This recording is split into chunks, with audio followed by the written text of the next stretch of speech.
This is Greg Taylor. He's one of the anchors here at Gangplank, longtime community member, and he's going to talk about specializing in one thing so that you don't suck at everything. Yeah, that's pretty much it. Thanks. Take it away, Greg.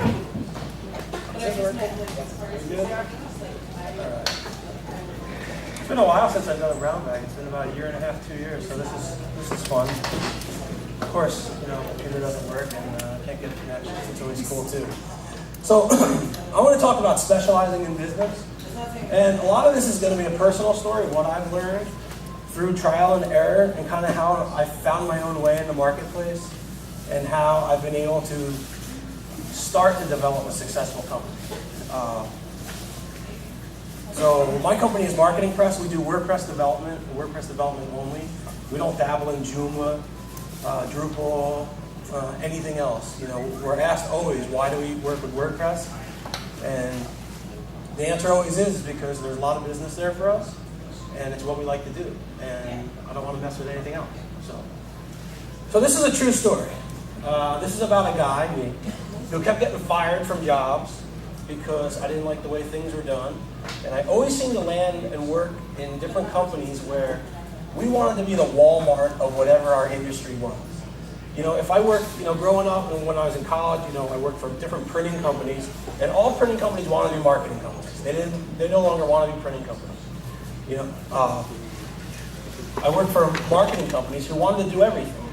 They wanted to do PPC, they wanted to do SEO, they wanted to do web development, they wanted to do social media, they wanted to do everything. And what happened was, it really sort of sucked, for everybody involved, including the clients. So I started a business.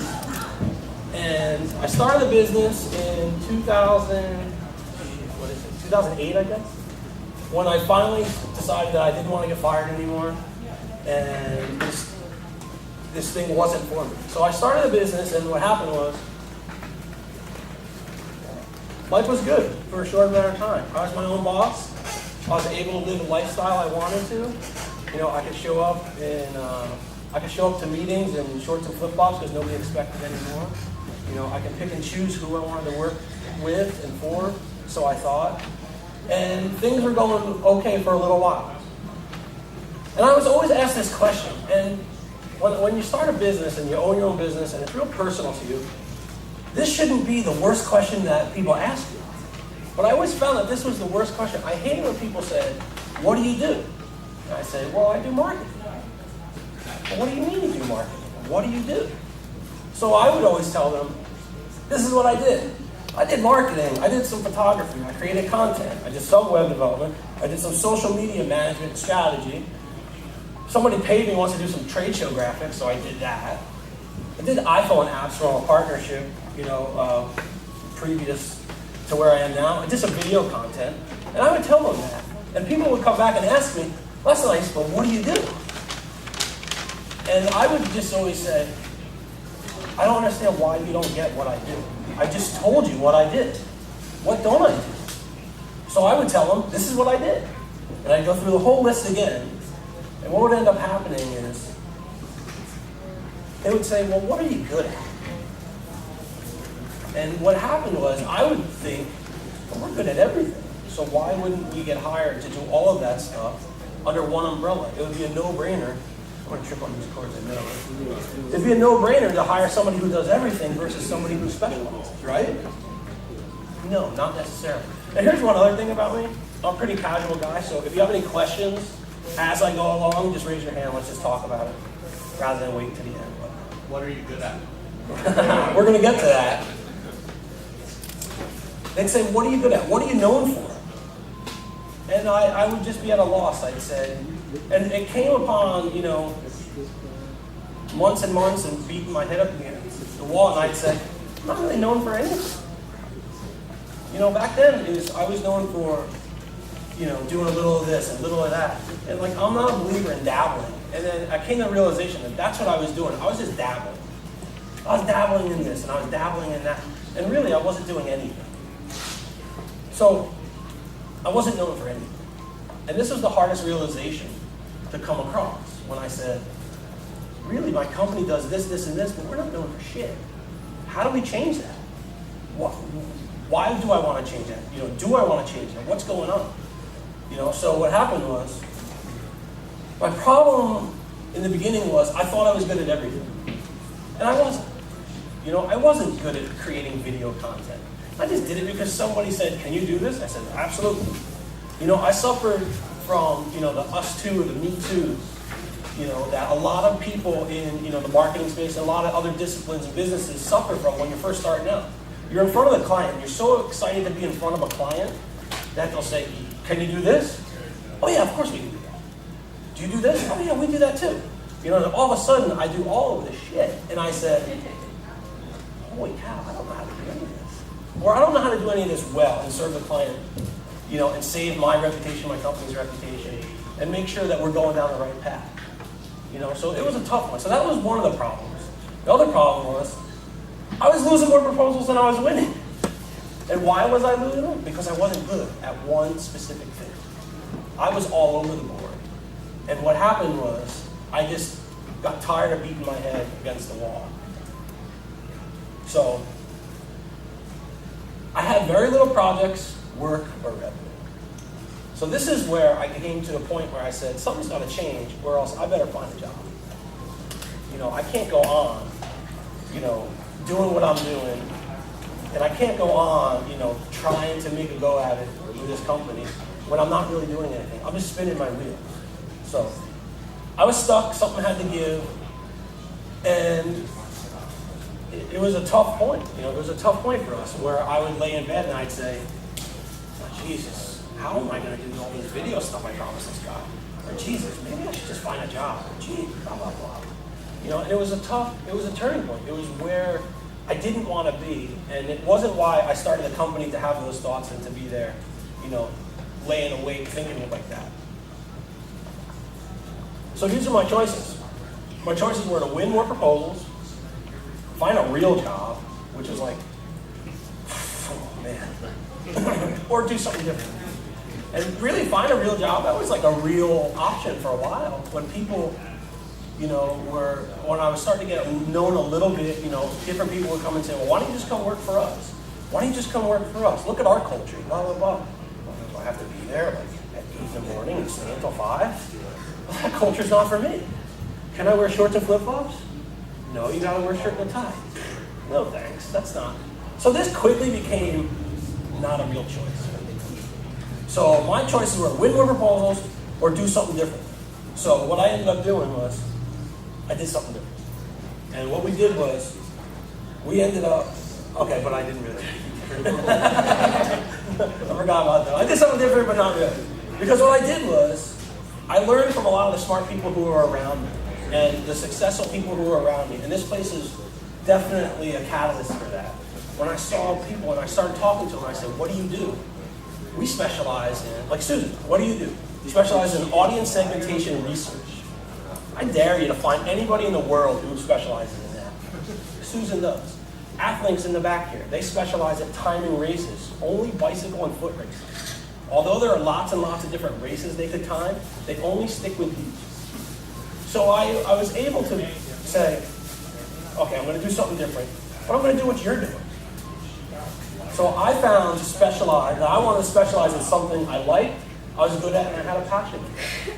And the biggest thing was, there's a need for it. So that's the biggest thing. So I was able to hone down all the skills, all the things that I like to do, and say, what is there the biggest need for?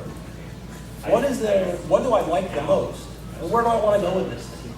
It would have been easy just to roll it up and just throw it away and just say, I'm going to go back to the 9-to-5 life and I'm going to get what I get because that's what's given to you, rather than creating something extraordinary, with a vision that you have and something that you want to do.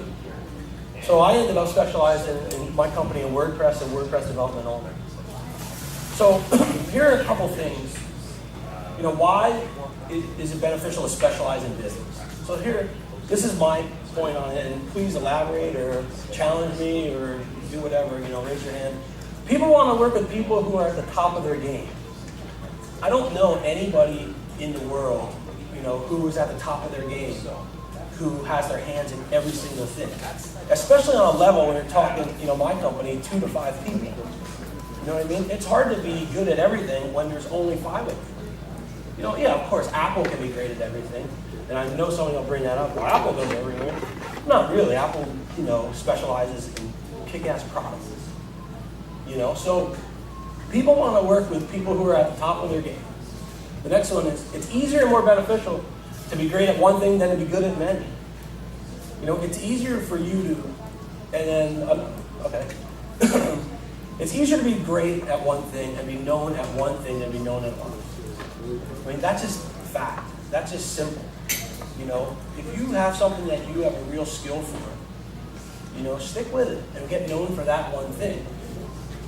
You know, a lot of businesses are great at one thing, not so good at other things, so they let those things fall by the wayside. There's a market for those other things, and you know what? Just because I'm okay at it doesn't mean that you can't be great at it, and you can fall into that part of the business too. You know, I'm not saying that there's one way. Then when we talk about specializing, you know, so my company specializes in WordPress. But you don't have to specialize in a platform or a technology. You can specialize in a result. You know, like Ver and Jonathan and these guys over here, they specialize in conversion marketing. They specialize in getting results through conversions. You know, that's one thing to do. You know, you can specialize in search engine optimization. You could specialize in building the best bicycle rims, or, you know, whatever it is. You know, it doesn't have to be, you know, one thing or one platform across the board. The other thing is that specialists get referred to other people because mediocrity is not rewarded. I didn't get any referrals from anybody when I was just dabbling in everything. But now that I'm known for one thing, I get a lot of referrals from people. You know? And the best part about getting referrals from other people, I get referred, my company gets referred to not only other people, from other people who in a conventional sense of business would be considered competitors. You know, I get leads from people who do the same exact thing that I do. And I reciprocate with leads to them also, where it's a give and take thing. So once you're known for something, people are going to start talking about your company and what you do, and they're going to start showing you some more business. This is a big thing. Mediocrity is not rewarded. Being good at something and only good at something is not going to get you far, especially with your peers. And specialists get the charge more. Fact of the matter. I mean, there's no doubt about that. If you're a specialist in something, you get to up your rates. And you can justify it because you're a specialist and an expert in that field. You know, it's why knee surgeons make a lot more money than generalists. You know, it's just the way that it goes. You know, you have a specialty and you can charge accordingly. What you're charging them for is your experience and everything that you know about the subject. Specialists survive in the industry. When things get tough, you see the people who specialize in something, they're the companies who pull through. And when the economy gets bad, you know, and people's marketing dollars in my world are tight, they want to hire somebody who's an expert at something rather than somebody that just dabbles in something or is good at it. They want to make sure that they're hiring the best for their dollars. Specialists thrive, both personally and professionally. You know, you can start something and you can really carve a name for yourself and a career out of yourself by being a specialist. So if you're struggling, I suggest narrow your focus. Don't try to do everything for everybody. Buckle down because things are going to get rocky for a little bit. And get ready for the ride. So many times, and I've talked to Susan lots and lots about it, is all we wanted to do in the first couple years of our business was stop the roller coaster and level it out a little bit. Like the roller coaster goes on. You know, as an entrepreneur and a business owner, you're always going to have a roller coaster. But now I'm no longer going to, you know, one extreme to the other. You know, it's just little. That's never going to change. But get ready for the ride because you're going to experience lots and lots of that. So how to get known as a specialist? These are a couple things that I did that were beneficial. I went to a lot of conferences and I talked to a lot of people who either used my services, worked in the same industry, or needed my services. I spoke at conferences. You know, whenever I'm asked to speak somewhere, no matter if it's an audience of 5 or 500, I'm always going to say yes. I just say yes as long as I can do it, you know, time permitting. Write about your specialty. I blog and I write a lot of content about what I do, and I post it on my site, and it helps positioning for subject matter experts. This is a big thing. And everybody says, well, I don't have time to do that. I'm so busy doing other things. Well, my thing with content and blogging is if you schedule it as a business activity, just as you schedule it as like that Wednesday morning 11 o'clock meeting you have every week, it will get done. So, highlight your work. Don't be afraid to talk about what you do and who you work for, and how the story behind the brand and the story behind the projects. And associate with others who do exactly what you do. This is a big one. In old business, that's pretty counterintuitive. Why would I want to run with a bunch of people? Why do I want to talk shop with a bunch of people who do exactly what I do? Well, because you're very rarely, I don't think that I've ever competed on a project with somebody that I know in the valley or even in other cities with somebody that I've known personally. I don't think that they've said, well, we're talking to, they're talking to April, or the client's talking to Codiel or somebody like that. People that I know that are in the same business that I do. I've never been up against them. So what we do is we sit down and we share our stories and we make each other better. And that's what specialists do. We have that commonality where we can help each other. So what's happened since? So since I decided to narrow my business and focus things to one discipline, now I don't ask to speak anymore. People ask me to speak. More proposals have been won. I win better projects. And when I say better projects, I don't mean I win these $100,000 or even $15,000, $20,000 projects. I win projects that are perfect for my company. Where in the beginning, when I was doing all of this stuff, I said yes to a lot of projects that today it scares me to think about saying yes to. Just because they were the absolute wrong projects. And what always happens when I take the wrong project, I typically end up getting fired from the project. I remember having to write all this web copy once for an accountant, and that lasted for like 2 weeks. Like they're like, okay, you're not the guy for this. I'm like, no shit. No, I'm not. And what happens with more proposals won? Hopefully, if things are run correctly, it leads to more revenue, which it did in my case. So that's pretty much all that I have about this. So let's just talk about some questions or share your experience or anything that. So you started out in more of a general space and then kind of honed it down after gaining that experience to do things. So do you typically think for a company starting out in this area that they should start in more of a general area and then hone down with what they become passionate about? Or what's the best way to do that? Because I know with our company, we're based out of Tucson, Gangplank, but we do website design, and that's a big feeder into our online marketing and search engine optimization, all that type of stuff. Because you establish a relationship, and then you basically upsell or help companies grow through other digital marketing styles. So in that case, that's a good question. I think that, yes, sometimes you have to navigate the waters and figure out, I thought I was passionate about a bunch of those things that I did from the jump, and I didn't know what I was really passionate about, or the things that I was passionate about weren't producing any revenue. And now I'm saying, oh, Jesus, I'm back to this being a hobby. You don't generate revenue for something you're hired for. It's basically a glorified hobby. But I had to go through what I went through. If you have something already, and you have something that you're really passionate about, one or two things, I would start there. It sounds like you're more in the bucket of getting results, with digital marketing. Maybe it's conversion. Your specialty is more conversion than it is all the different platforms and stuff that it takes to make conversion. Well, and we're established. We got 30 plus clients. We're doing really well.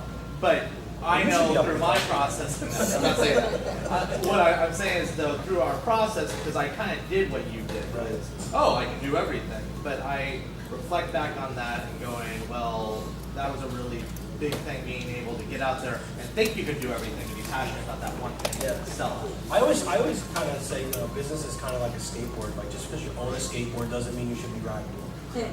I see lots of people down the street, especially living close to ESU, that should not have a foot on a skateboard. You know what I mean? So just because you can do it, is best for you, moving forward. And what it is, I always say that, I'm sort of like an accidental entrepreneur. I made all these decisions a couple of years ago that ended up being good decisions that I didn't know I was making decisions at the time.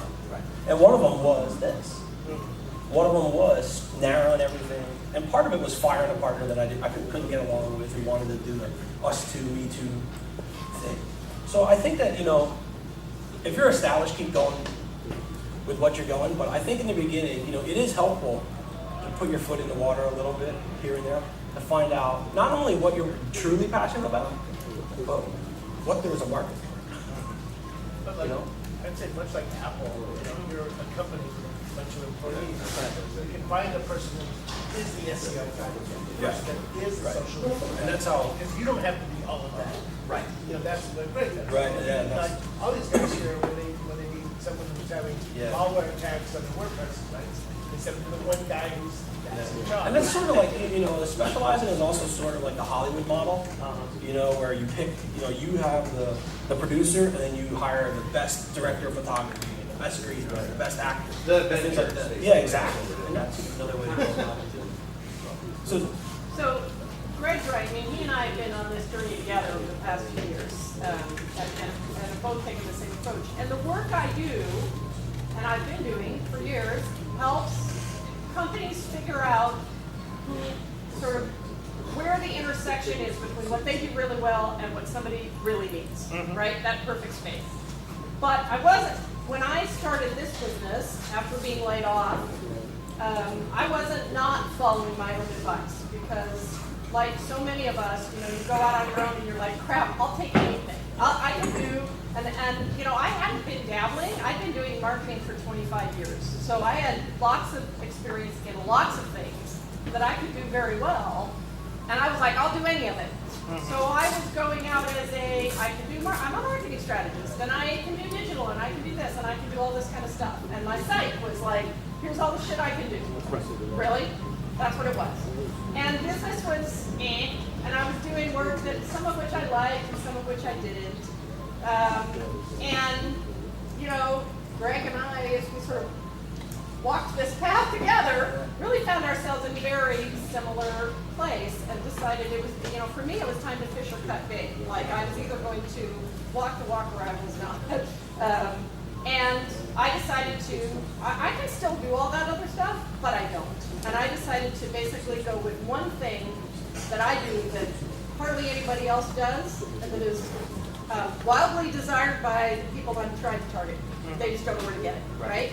So can you pull up my site real quick, Brian? Because Greg actually helped me redesign my site. So my first one, I don't have a picture for you, but it was very general, so audience on it.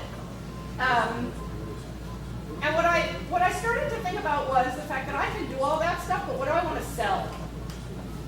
So if you go to the header there, so this is now what I sell, which is custom segmentation solutions for smart agencies and their clients. That's all I sell. Which doesn't mean I don't do marketing strategy, I can't do any of that stuff. That's all I sell. And I think there's this big concern that if you have a body of experience behind you and you decide to focus, then you're like lopping off arms and legs of all this great experience that you've invested in and is valuable to you and all that kind of stuff. And you're not eliminating stuff you can do. You're not ripping out a huge piece of your resume and losing that capability. Right. It's just about what you're selling. It's just about what you're talking about and what people know you for. And part of the thing that I tell my clients to do sometimes it's just as productive to think about who you don't want to serve, who you would be a terrible vendor for, as it is who you hate working for, or even better, who would not find you particularly valuable. Because they can get what you do a ton of other places, they can get it cheaper, they can get it better. You become a disposable vendor. Yeah, like what else do you want to do? And when I was calling myself a marketing strategist, I was up against about 8,000 people per square foot in the Phoenix market area who are marketing, that's just not a differentiating statement. Now, most of the people can't even pronounce what I do, much less do it. So it's differentiating. And if you think about things that way, if you think about who you'd like to, in a perfect world, somebody would come to your site that you don't want and would be like, whoa, this place is not for me. That's what you want. You want them to like self-reject, so you just don't even have to deal with them. And I can tell you, that whole Abercrombie and Fitch fracas right? Where he was like, we don't sell clothes for fat people. We don't want fat people wearing our clothes or whatever. So everybody got on him or whatever. I guarantee you there are people coming onto that brand specifically because it's for skinny, fashionable people. I guarantee it. And that's the people they want. So you can bitch about their strategy, but the reality is... Susan, Abercrombie is not one of Susan's clients. No. But you can't argue with the fact that if that's the people they want, the cool kids, the fashionable kids who will vocally reject any association with the rest of us, that's fine. So they specialize, just like you said, they specialize in a market. Because they're specialized. And they're making that message known by specifically rejecting everybody else, overtly rejecting everybody else, which is, again, you can argue about it, but there's some value in thinking about things that way. And you know, much like Greg's business has just had this huge change since he did this, my business is 10 times what it was 2 years ago. Literally 10 times what it was 2 years ago. By narrowing what I do instead of broadening it. So, Jeremy. What's been driving me nuts is, like, after my last, punch clock job, I was at the Republic and they unhired a whole bunch of us back in 2009. And so I realized that for like 2 years I was just treating myself as like a full-time freelancer, which is a misnomer. And I wasn't necessarily trying to do everything, but I thought I did a good job of narrowing down that I do graphic design and illustration. And it still surprises me to this day where I'll talk to creative directors or art directors who are like, well, what kind of graphic design? I'm like, it's like saying, what kind of digestion do you do? It's like you put anything in me and it gets digested. I mean, but even with people that are doing this for a living, I found, well, what kind of style? They don't have any time to think through things, and I don't blame them for that. They're busy. So I keep thinking I got to find a better way to message. Like, I do this 2 simple little things, and even within that, it becomes, well, how and what kind, and so I have it all in my portfolio online, and still it seems like, to make it clear, like, well, graphic design includes interface design. It includes, all these different things.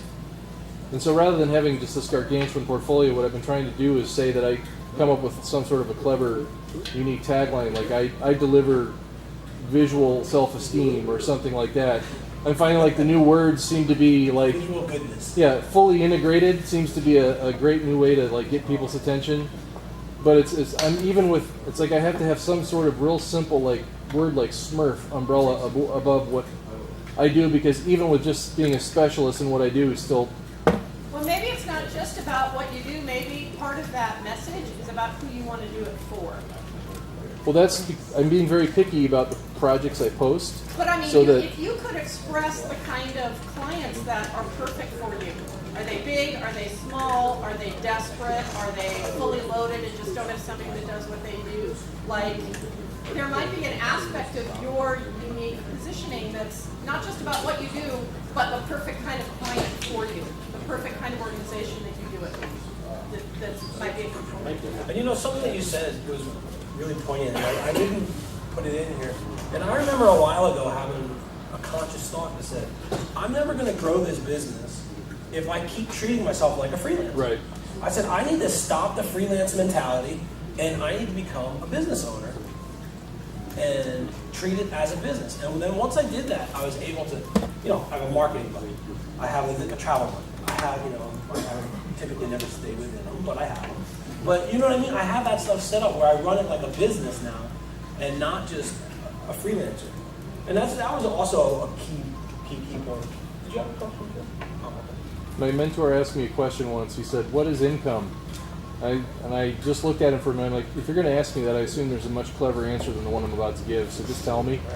He goes, income is what you earn in direct proportion to the value you deliver to the marketplace. I don't know why, but that was like hearing the secret of the universe. Yeah, that's very, very good. Well, I think a lot of this area with specialization is also you're only as good as your referral network. Because obviously you guys have a relationship, so I'm sure there's a lot of customers. Deeper than you could possibly imagine. Okay. But I'm sure there's a lot of people that you're dealing with, clients, and they say, hey, we need a website, and you go, hey, here's a great guy, he does Yeah. websites, you can do that effectively, and vice versa. So on the graphic design end, I think it's establishing that referral network for doing what you're doing and Yeah. basically doing those strategic alliances. But the only way a referral network works for you is if they know what they're referring you for. Right, and if you're trusted- like a general marketing person like I was, it's really hard for people to refer you. And Greg didn't get a lot of referrals either because he did a whole bunch of stuff. Right. So if you can pinpoint one thing, like there's a lot of people here who don't know anything else about me, but they know that one thing that I do. Even Right. if they don't understand it real well, they know that. And so if something crosses the wavelength, my name pops up because of this one special thing that we're known for. So I found it much more effective getting referrals now as a specialist, just like Greg said, than as a generalist. Right. I would love to I'll get hear, you backstage. love to hear your opinion on ideas around like things that you have to Trojan horse into your work. Like I feel like a lot of times I have to Trojan horse the fact that I do communication planning because nobody really they're like, oh, communication plan, that sounds like a lot of work, a lot of time, and we're probably never going to use it. But then, so for me, my Trojan horse is I want a website, and I'm like, oh, you need a website? Well, we need to figure out what your planning is, what's your strategy. And so for me, That's all like part of like what your specialty and what you bring to the market of. Great. And so I'm just wondering, is there any any Trojan horsing around your, work? Like you say, I do WordPress stuff, but you kind of Trojan horse all of those other things that you have to do, marketing strategy and things like that, into that because that's what we're looking for. Yeah, and I think that what we do before we sit down and talk to any client about colors, aesthetics, logos, themes, anything like that, they have to be able to articulate to me why they're doing it. I always say nobody wakes up in the morning and says, today's a great day for me to get a new website. Today's a great day for me to put all these web developers through the ringer with 100 questions. Nobody wanted to do that. There was a problem. So what we try to do always is, some preliminary market strategy, which is what is your product? And I think that any effective web design can only, there's only 3 problems that you want to solve. It's creating a community, it's getting traffic, through content, or it's conversion. And then once I drill it down to that, I'm just like, which one of these is it for you? And then we can start talking about, well, let's talk about, maybe you would benefit from doing some PPC work. That's nothing that I do. It's something I would refer to somebody else. So there is some of that, but there's really actually kind of not a lot of it. I've kind of gotten away from a lot of that.